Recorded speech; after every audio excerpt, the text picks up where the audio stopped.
این جوان آمد پیش پدر. اولا علی اکبر را 18 ساله تا 25 ساله نوشتند، یعنی حد اقل 18 سال، حد اکثر 25 سال. حالا یه جوان مثلا 18 19 ساله، 20 ساله، 22 ساله در عنفوان جوانی.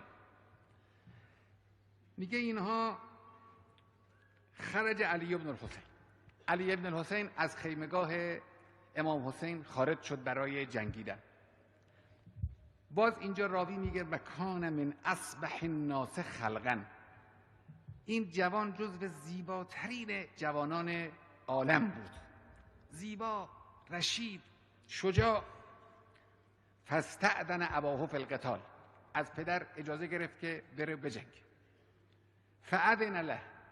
حضرت بدون ملاحظه اذن داد. در مورد قاسم بن الحسن حضرت اول اذن نمیدادن و بعد مقداری التماس کرد تا حضرت اذن دادن. اما علی بن الحسین که آمد، چون فرزند خودش هست، تا اذن خواست حضرت گفتن که برو. ثم نظر الیه نظر یائس منه. یک نگاه نومیدانه‌ای به این جوان کرد که داره میره میدان و دیگه بر نخواهد گشت. و ارخا علیه السلام عینه و بکا. چشمش رو رها کرد و بنا کرد اشک ریختن.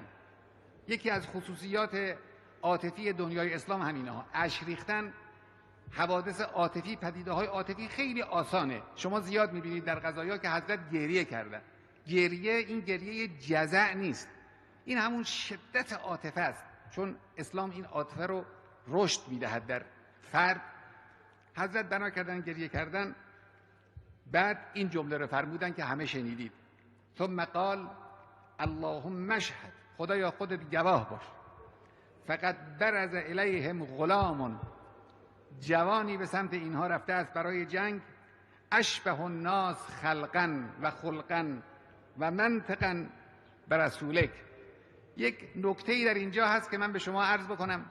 ببینید، امام حسین در دوران کودکی محبوب پیغمبر بود. خود او هم پیغمبر رو به نهایت دوست می داشت. حضرت 6-7 ساله بودن که پیغمبر از دنیا رفته است.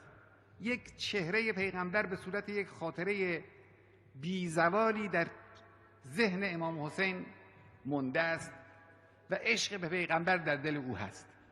بعد خدای متعال علی اکبر را می دهد به امام حسین. وقتی این جوان یه خورده بزرگ میشه یا به حد بلوغ میرسه، حضرت می‌بیند که درست چهره پیغمبر است. همون قیافه